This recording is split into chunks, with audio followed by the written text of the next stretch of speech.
Hello दोस्तों, आपका target Bihar exam में स्वागत है। जैसा कि आप जानते हैं कि कल जो वीडियो एनालिसिस हुआ था वो टेस्ट सीरीज 1 जो कि 12 अप्रैल को लिया गया है केजीएस में, उसका था। 1 से 50 तक का करवा चुके थे हम और आगे आज करेंगे, ये पार्ट 2 हो जाएगा। ठीक है, तो बिना टाइम को गवाते हुए क्वेश्चन देख लेते हैं। तिरहुत प्रमंडल के संबंध में निम्नलिखित कथनों पर विचार कीजिए। इसमें दिया गया है कि मुजफ्फरपुर तिरहुत प्रमंडल का मुख्यालय है जिसका गठन 1908 में किया गया। ये बिल्कुल सही है। और तिरहुत प्रमंडल में 7 जिले नहीं, इसमें 7 जिले नहीं होंगे, 6 हो जाएगा इसमें, तो इसका आंसर केवल 1 होगा। नेक्स्ट देख लेते हैं। 2011 की जनगणना के आधार पर बिहार में अनुसूचित जाति यानी कि एससी और अनुसूचित जनजाति की साक्षरता दर के संबंध में निम्नलिखित कथनों पर विचार करना है। तो 2011 की जनगणना के अनुसार अभी इसी पे क्वेश्चन ज्यादातर रहते हैं। बिहार में अनुसूचित जाति और अनुसूचित जनजाति की साक्षरता दर राज्य की कुल औसत साक्षरता दर से कम है। क्या ये सही है? हाँ बिल्कुल, एक सही है। अब देख लेते हैं। बिहार में अनुसूचित जाति और अनुसूचित जाति की कुल साक्षरता दर अनुसूचित जनजाति की तुलना में अधिक है। ये भी सही है। तो देख लेते हैं, इसका आंसर दोनों होगा तो इसका आंसर सी हो जाएगा। नेक्स्ट देख लेते हैं। निम्नलिखित में से किस वर्ष बिहार में पहली बार राष्ट्रपति शासन लगा था? इसमें जो हो जाएगा 1968 हो जाएगा। जैसे जो कि बिहार में हुआ है तो इसका एग्जैक्ट डेट पूछ लेता है कभी कभी, तो इसका जो एग्जैक्ट डेट हो जाएगा 29 जून 1968 हो जाएगा पहली बार। और सबसे अंतिम बार जो हो जाएगा, नहीं, इसके समय जो मुख्यमंत्री थे भोला पासवान शास्त्री थे। प्रथम बार जब बिहार में राष्ट्रपति शासन लगा था तो मुख्यमंत्री भोला पासवान शास्त्री थे। भोला नहीं, इसमें हो रहा पासवान शास्त्री थे। और सबसे अंतिम बार जो लगा था, अंतिम बार 2005 में लगा था। इसके बाद अभी तक बिहार में राष्ट्रपति शासन नहीं लगा है। वर्ष 2000 में विभाजन के बाद निम्नलिखित वर्ष 2000 में विभाजन का निम्नलिखित में से किसे बिहार के राज प्रतीक के रूप में अपनाया गया था? तो देखिए, इसमें जो है बिहार के कैबिनेट ने हाथी को राजकीय पशु बनाया था। ये तो पहली गलत हो जाएगा क्योंकि हाथी को नहीं बनाया गया था, बैल या गौर बैल। और दूसरा देख लेते हैं। गेंदा को बिहार का राजकीय पुष्प घोषित किया गया था। ये तो सही है। और तीसरा, अशोक वृक्ष को बिहार का राजकीय वृक्ष, नहीं अशोक नहीं, ये भी गलत हो जाएगा। ये जो होगा अशोक नहीं होगा, पीपल होगा। तो केवल 2 सही हो जाएगा इसका 52 का। नेक्स्ट देख लेते हैं।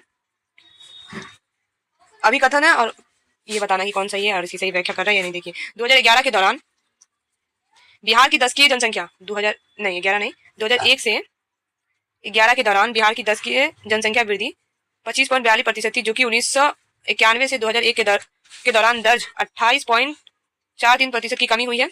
क्या ये सही है?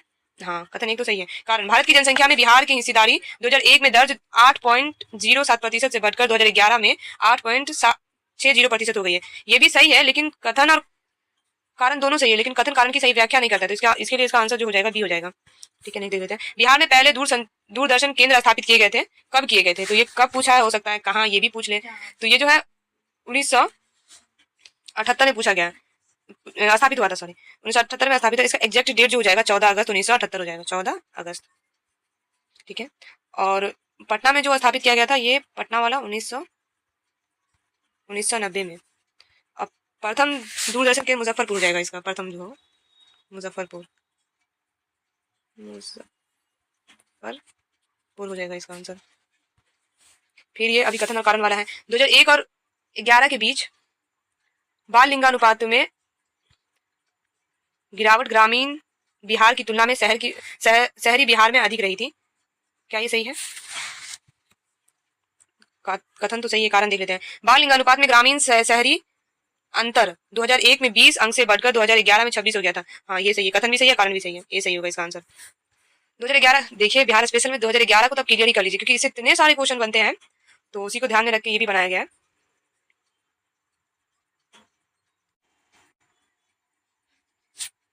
दो 2011 की जनगणना के अनुसार बिहार में कृषि उत्पादन प्रणाली में नियोजित जनसंख्या का अनुमानित प्रतिशत क्या था? तो ये तो इजी था, 77% हो जाएगा इसका। और नेक्स्ट देख लेते हैं। ये इंग्लिश हिंदी दोनों में दिया गया है। ये 58 नंबर क्वेश्चन देखते हैं। जट जटी नृत्य के संबंध में निम्नलिखित कथनों पर विचार कीजिए। इसमें देखिए, इसमें जो लिखा गया है, यह मुख्य रूप से बिहार के मिथिला और कोसी क्षेत्र में किया जाता है। क्या ये सही है? मिथिला और कोसी में होता है। हाँ, ये तो सही है। यह नृत्य दूसरा ऑप्शन देख लेते हैं। यह नृत्य पारंपरिक रूप से एकल प्रदर्शन है जिसका उद्देश्य अपने पति के लिए एक महिला की पीड़ा को व्यक्त करता नहीं, ये पति के लिए नहीं होता है, ये जो दो गलत है। जो प्रेमी जट जटिन होते हैं ना उसको प्रतिनिधित्व करता है ये। तो इसका जो आंसर हो जाएगा केवल दो, सॉरी केवल एक इसका आंसर हो जाएगा, क्योंकि एक सही है दो गलत है। ये पति पत्नी के लिए नहीं है, प्रेमियों के लिए है।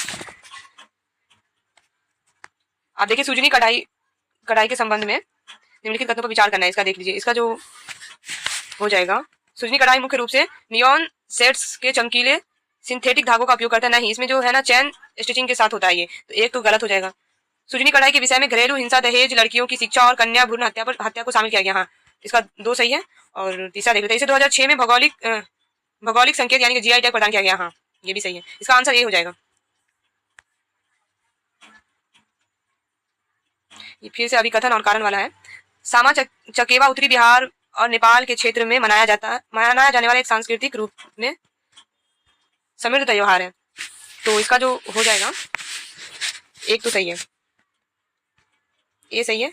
सामा चकेवा छठ पूजा के अगले दिन शुरू होता है और लगभग 7 दिनों तक चलता है, जो कि कार्तिक पूर्णिमा पर समाप्त होता है। देखिए, ये कार्तिक पूर्णिमा पर तो जरूर समाप्त होता है और छठ के अगले दिन भी शुरू होता है, लेकिन ये जो है ना 7 दिन नहीं चलता है, 7 दिन नहीं चलता है, ये गलत हो जाएगा, 6 दिन चलता है। तो इसमें तो हो जाएगा कि ए सही है और आर गलत है। इसका जो आंसर हो जाएगा सी हो जाएगा, ए सही है और गलत है। ठीक है, नेक्स्ट देख लेते हैं। छठ पूजा अनुष्ठानों के क्रम के संबंध में निम्नलिखित कथनों पर विचार कीजिए। देखिए, इसमें जो है छठ पूजा के बारे में बताया गया है। इसका काफी लंबा वीडियो करके इसको पढ़ लीजिएगा, लेकिन ऑप्शन एक जो है गलत है, ए भी गलत है, केवल दो सही होगा इसका। इसको हम पढ़ देते हैं। रखना एक निर्जला व्रत की शुरुआत का प्रतीक है, जो कि पारंपरिक रूप से तीसरे दिन के शाम में अर्ध के बाद समाप्त होता है। ये सही है, बाकी सब गलत है। ये सही है, सब गलत है, तो केवल दो हो जाएगा। इसका आंसर जो है सी हो जाएगा। विदेशियों लोक नाटक के प्रदर्शन में पारंपरिक रूप से निम्नलिखित 62 नंबर क्वेश्चन है ये, निम्नलिखित में से किस वाद्य यंत्र का उपयोग किया जाता है? इसका जो आंसर हो जाएगा डी, झांझ, ढोलक और खंजरी। तीसरे नंबर क्वेश्चन में देखते हैं, पटना कलम चित्रकला में संरचित अग्रभूमि, मध्य भूमि और पृष्ठभूमि विभाजन का अभाव होता है। क्या ये सही है? हाँ, ये सही है। कारण देखिए, पटना कलम मुगल पेंटिंग की एक उपशाखा के रूप में विकसित हुई थी, लेकिन इसने अपने शैलीगत तत्वों को संशोधित किया था। तो ये भी सही हो जाएगा, कथन भी सही है, कारण भी सही है और व्याख्या भी सही है।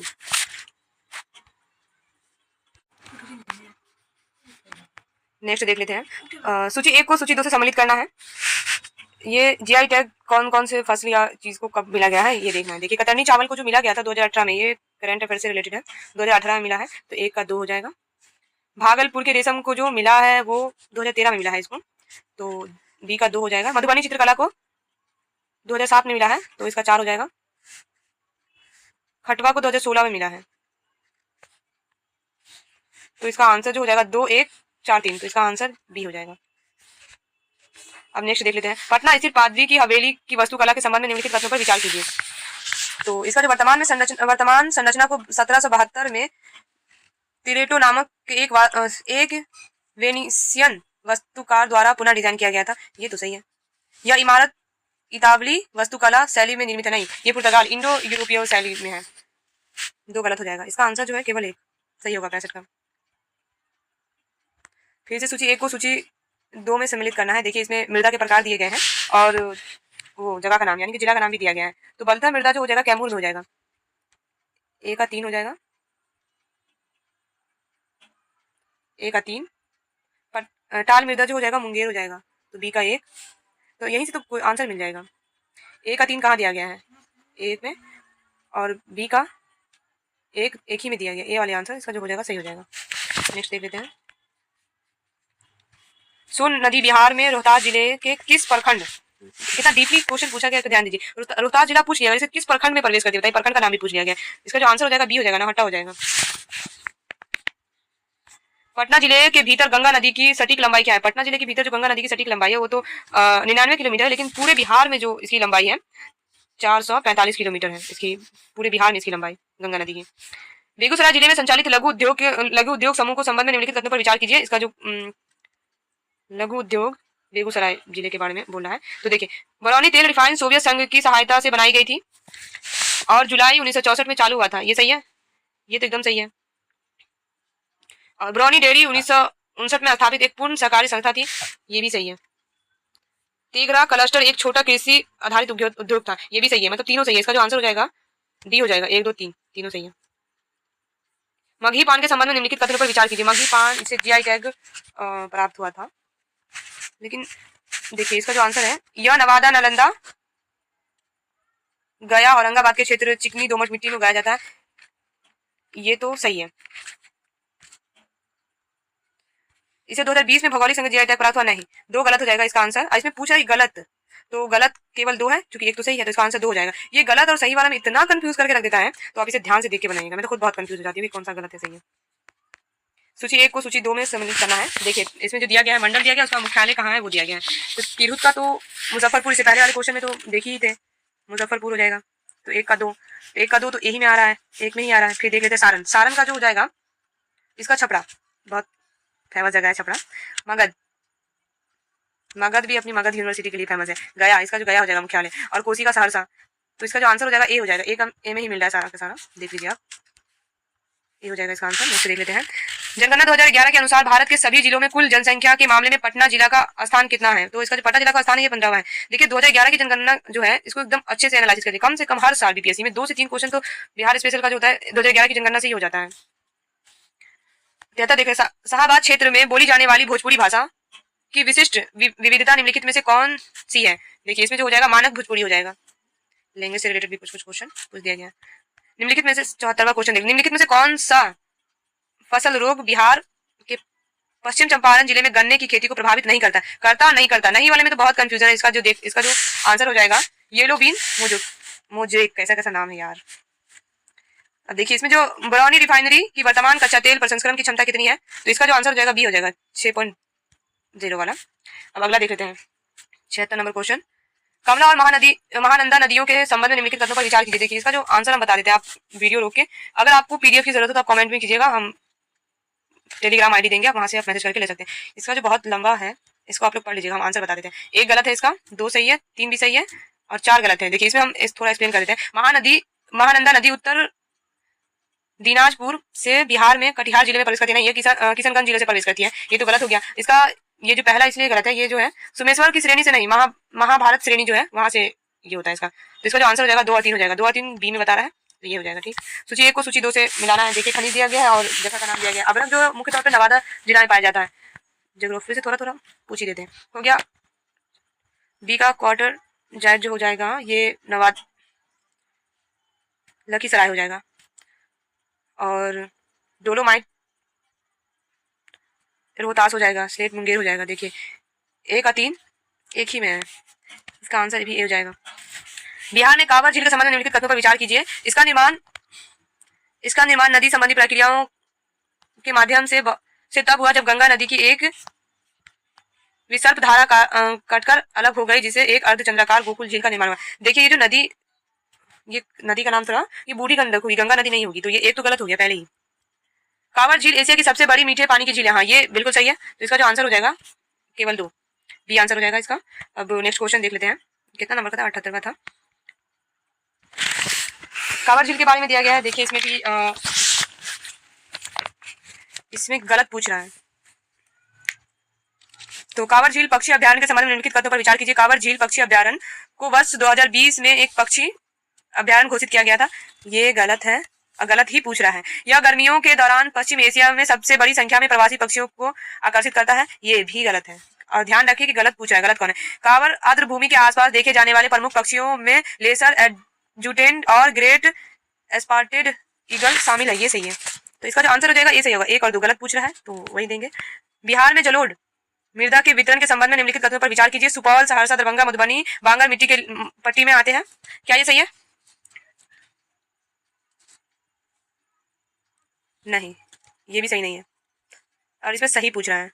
पटना, नालंदा और भोजपुर मुख्य खादर, ये बांगर में आता है, तो ये भी इसका आंसर हो जाएगा डी हो जाएगा, ना तो 1 ना तो 2। झुंझुनवा पहाड़ जो कि अपनी अद्वितीय ध्वनि उत्पन्न करने वाली चट्टान के लिए जाना जाता है, बिहार के किस जिले में है? ये तो फैक्ट है थोड़ा बहुत। और वैसे अगर आप यही वीडियो का क्वेश्चन आज देखे होंगे तो आपको इतना तो समझ में आ गया होगा कि इस ईयर जो बीपीएससी अपना ट्रेंड अपना रही है उसमें फैक्ट से तो काम चलने वाला है नहीं, क्योंकि इतना कॉन्सेप्ट के अकॉर्डिंग दिया गया है। आप देखिएगा उसको एईडी वाला क्वेश्चन को जाके, इतना मतलब डीप पूछा है उसमें। इसमें दिया गया है कि सूची 1 को सूची 2 से सम्मिलित करना है। वही है कि जलप्रपात के बारे में पूछा गया और उसका स्थान पूछा गया। तो काकोले जलप्रपात जो है ये नवादा में है। 1 का 2, 1 का 2 तो पहला में ही है। अब देख लेते हैं। जिया कुंड जलप्रपात जो है ये हो जाएगा 3 हो जाएगा, भोजपुर हो जाएगा। उस हिसाब से तो यही सही है। और दुर्गावती जलप्रपात कैमूर और ओखरनी जलप्रपात रोहतास में। इसका आंसर 82 का ए हो जाएगा। नेक्स्ट देख लेते हैं। गिद्धेश्वर पहाड़ियों के संबंध में निम्नलिखित तथ्यों पर विचार कीजिए। ये पहाड़ी मुंगेर और जमुई दोनों जिले में स्थित है। ये बिहार के हिमालय पर्वतमाला का एक हिस्सा है। नहीं, ये जो है जब ये पहाड़ी जमुई में है तो इसमें हिमालय का हिस्सा कहाँ से हो जाएगा? एक तो सही है, एक सही है, लेकिन 2 गलत है। ये छोटा नागपुर पहाड़ का हिस्सा है, छोटा नागपुर, जो कि अभी झारखंड का हिस्सा है। छोटा नागपुर, छोटा नागपुर। तो इसमें जो पूछा गया सही कौन है? केवल एक सही है। बिहार की जो झील से संबंधित निम्नलिखित तथ्यों पर विचार कीजिए। कुशेश्वर स्थान झील दरभंगा जिले में स्थित है। ये तो एकदम परफेक्ट है कि दरभंगा में है, क्योंकि मैं दरभंगा से हूँ तो इसको अच्छे से याद रखी हूँ मैं। और इसका जो अनुपम झील गया जिले में नहीं, ये गलत है। ये जो है ना, ये गया जिले में नहीं है, कैमूर में है, कैमूर में है, कैमूर डिस्ट्रिक्ट में है ये। तो इसका आंसर केवल 1 हो जाएगा। गंडक नदी के संबंध में निम्नलिखित तथ्यों पर विचार कीजिए। इसका उद्गम तिब्बत नेपाल सीमा के निकट न्यूबिनी हिमालय ग्लेशियर से होता है। ये तो सही है। यह बेगूसराय के पास गंगा नदी में मिल जाती है। नहीं, ये बेगूसराय में गंगा नदी में नहीं मिलती है, ये जो है हाजीपुर में मिलती है। हाजीपुर, हाजीपुर के पास।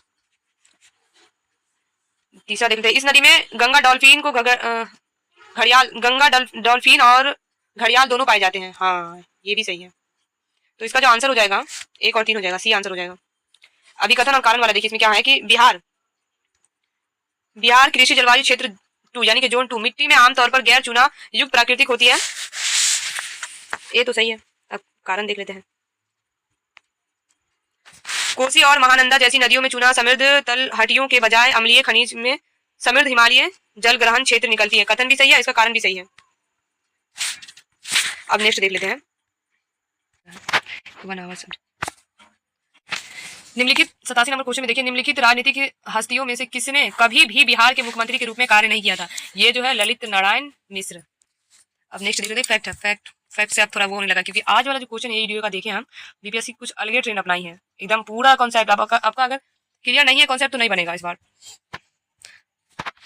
बिहार में अंतरदेशीय जलमार्ग, 88 नंबर क्वेश्चन में देखिए, अंतरदेशीय जलमार्ग अवसंरचना के संबंध में निम्नलिखित कथनों पर विचार कीजिए। इसमें जो हो जाएगा, भारतीय अंतरदेशीय जलमार्ग प्राधिकरण ने भागलपुर, मनिहार और बक्सर में अस्थायी टर्मिनल विकसित किए हैं। ये सही है?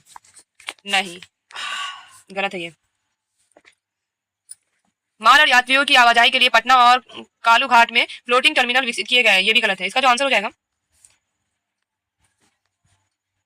ना तो 1 ना तो 2। अब नेक्स्ट देख लेते हैं। अभी कथन और कारण में बिहार के 38 जिलों में से 8 जिले भूकंपीय जोन 4 के अंतर्गत आते हैं। अभी एक न्यूज आया था हाल ही में, जैसे कि मधुबनी और दरभंगा को जोन 6 में या 5 में रखा गया है। कंफ्यूज हूं मैं इसमें, अगर आप लोग को पता है तो कमेंट में जरूर बताएं। बिहार में हिमालयी प्लेट सीमा के निकट स्थित है और इसमें गंगा के मैदान की ओर विस्तृत इकाई उप सतही भ्रंश रेखाएं मौजूद है। तो इसका जो हो जाएगा आर भी सही हो जाएगा। मतलब कथन भी सही है, कारण भी सही है, और कथन कारण की सही व्याख्या कर रहा है, कारण कथन की सही व्याख्या कर रहा है। अब देख लेते हैं नेक्स्ट वाला। आहार पाइन प्रणाली के संबंध में निम्नलिखित तथ्यों पर विचार कीजिए। आहार पाइन प्रणाली उत्तरी बिहार में पारंपरिक जल प्रबंधन प्रणाली है। नहीं, ये तो गलत है। इसमें आहार शामिल है जो जल का संचय करते हैं, और पाइन जो इसे कृषि क्षेत्र तक ले जाती है। इसका आंसर 2 हो जाएगा। अब नेक्स्ट देख लेते हैं। हाल ही में पटना उच्च न्यायालय के 47वें मुख्य न्यायाधीश के रूप में किसने शपथ ली है? ये जो हो जाएगा इसका आंसर संगम कुमार साहू हो जाएगा। ये जनवरी 2026 में ये शपथ लिया अभी हाल ही में। अब देख लेते हैं, बजट से रिलेटेड है। केंद्रीय बजट 2026-27 में की गई घोषणा के अनुसार बिहार में जहाज मरम्मत केंद्र कहाँ स्थापित किया गया? क्या लगता है आपको कहाँ हो सकता है? पटना। इसका आंसर सी हो जाएगा। बिहार में किस विभाग को नेक्स्ट देख लेते हैं। बिहार में किस विभाग को जल संरक्षण और पर्यावरण प्रबंधन क्षेत्र के लिए किए गए कार्यों के लिए स्कॉच ऑर्डर ऑफ मेरिट से सम्मानित किया गया है? इसका जो आंसर हो जाएगा पंचायती राज विभाग हो जाएगा। इसका आंसर डी हो जाएगा। बिहार में पहली जल क्रीड़ा अकादमी कहाँ स्थापित की गई है? इसका जो आंसर हो जाएगा ओढ़नी बांध, बी हो जाएगा। शिक्षा और सामाजिक सशक्तिकरण में योगदान के लिए किसे राष्ट्रीय ये ऑलो। शिक्षा और सामाजिक सशक्तिकरण के योगदान के लिए किसी राष्ट्रीय प्रतिभा सम्मान से सम्मानित किया गया। इसका जो आंसर हो जाएगा डॉक्टर दिव्य ज्योति। अब नेक्स्ट देख लेते हैं। बिहार सरकार ने किस वर्ष तक फलेरिया को खत्म करने का उद्देश्य से एक मेगा मास ड्रग एडमिनिस्ट्रेशन अभियान को शुरू किया है? 2027। इसका जो आंसर हो जाएगा डी हो जाएगा इसका 2027। अब देख लेते हैं नेक्स्ट क्वेश्चन। विधानसभा में बिहार बजट 2026 से 27 से किसने प्रस्तुत किया था? इसका जो आंसर हो जाएगा विजेंद्र यादव। शायद 2025 से 26 वाला में सम्राट चौधरी था क्या, याद नहीं है मुझे। इसका आंसर विजेंद्र यादव हो जाएगा। और 98 नंबर क्वेश्चन। हाल ही में भूटान के प्रधानमंत्री द्वारा उद्घाटित रॉयल भूटान बौद्ध मंदिर बिहार के किस स्थान में है? इसका जो आंसर हो जाएगा ये बी हो जाएगा, राजगीर। हल्दी की किस्म राजेंद्र सोनिया जो हाल ही में भौगोलिक संकेत जीआई टैग प्राप्त करने का प्रयास के कारण चर्चा में रही, मुख्य रूप से यह बिहार के किस जिले में होती है? ये समस्तीपुर जिले में। इसका जो आंसर हो जाएगा बी हो जाएगा इसका आंसर। अब पटना में मेट्रो रेल परियोजना के संबंध में निम्नलिखित तथ्यों पर विचार कीजिए। इसमें देखिए इसका जो आंसर हो जाएगा, इसमें 2 सही हो जाएगा, 1 गलत और 2 सही हो जाएगा। इस परियोजना के चरण 1 में नेटवर्क में एलिवेटेड और भूमिगत दोनों तरह के खंड शामिल होंगे। इसका जो आंसर हो जाएगा केवल 2 हो जाएगा इसका आंसर। नहीं सॉरी, माफ कीजिएगा, इसका आंसर सी हो जाएगा, दोनों सही है। हाल ही में बिहार के 43वें राज्यपाल के रूप में किसने शपथ लिया? देखिए अभी हाल ही में राज्यपाल भी शपथ लिए। उससे पहले तो आरिफ मोहम्मद खान थे। ये जो आए हैं आरिफ मोहम्मद खान के स्थान पर आए सैयद अताउल्लाह हसन आए हैं। इससे पहले आरिफ मोहम्मद खान थे इससे पहले। इसका आंसर बी हो जाएगा। अब नेक्स्ट देख लेते हैं। आईआईटी पटना के किस विदेशी विश्वविद्यालय के साथ शैक्षणिक सहयोग के लिए एक समझौता किया गया है? इसका जो आंसर हो जाएगा लिंकन विश्वविद्यालय। लिंकन विश्वविद्यालय आपको पता होगा कि ऑस्ट्रेलिया का विश्वविद्यालय। इसको अच्छे से याद रखिएगा क्योंकि ये लिंकन भी पूछ सकता है और ऑस्ट्रेलिया भी पूछ सकता है, ठीक है। 2025 तक नीतीश कुमार ने बिहार के मुख्यमंत्री के रूप में कितनी बार शपथ ली है? ये तो इसका तो रिकॉर्ड ही बन गया है। इसका आंसर हो जाएगा सी 10 बार। और देखिए मतलब अभी कहना तो नहीं चाहिए लेकिन उन्होंने शपथ दे दिया है, शपथ दे के वहां चले गए हैं। तो ऐसा नहीं करना चाहिए था। कितनी मेहनत से लोग पार्टी खड़ी करते हैं और देखिए विलुप्त के कागार पे आके खड़ी हो गई। जब उसका नेता ही नहीं रहेगा तो पार्टी चलेगा कैसे? ऐसा तो नहीं करना चाहिए था। अनु कुमारी जो नेक्स्ट देखते हैं। अनु कुमारी जो भारत की 2025 में ब्लाइंड महिला T20 विश्व कप विजेता टीम का हिस्सा रही थी, बिहार के किस जिले से थी? ये जो है ये बिहार के बक्सर जिले से अपना संबंध रखती है, यहाँ की थी। हाल ही में बिहार में किस जिले में मंदार महोत्सव का आयोजन किया गया है? तो ये बांका जिला हो जाएगा इसका आंसर। और गोकुल जलाशय जिसे हाल ही में रामसर स्थल घोषित किया गया है, बिहार के किस जिले में है? ये भी हो जाएगा, इसका भी आंसर बी हो जाएगा, ये भी बॉक्सर हो जाएगा। नवंबर 2025 में हुए बिहार विधानसभा चुनाव में राष्ट्रीय जनतांत्रिक गठबंधन एनडीए को कितनी सीट प्राप्त हुई है? एनडीए को जो सीट प्राप्त हुई है वो 202 प्राप्त हुई है। अब आप सभी पार्टी का याद करके रख लीजिए, हो सकता है एग्जामिनर कुछ भी पूछ सकता है, ठीक है। और ये वीडियो यहीं समाप्त होता है। नेक्स्ट जो होगा पार्ट 3 टेस्ट सीरीज 1 का पार्ट 3 कल तक आ जाएगा। और ये वीडियो लॉन्ग हो जाती है इसलिए ज़्यादा लंबा नहीं बनाते हैं, एक्सप्लेन करना भी तो बहुत जरूरी होता है ना। अगर आपको इसका पीडीएफ चाहिए तो कमेंट में बता सकते हैं। जब तक के लिए धन्यवाद।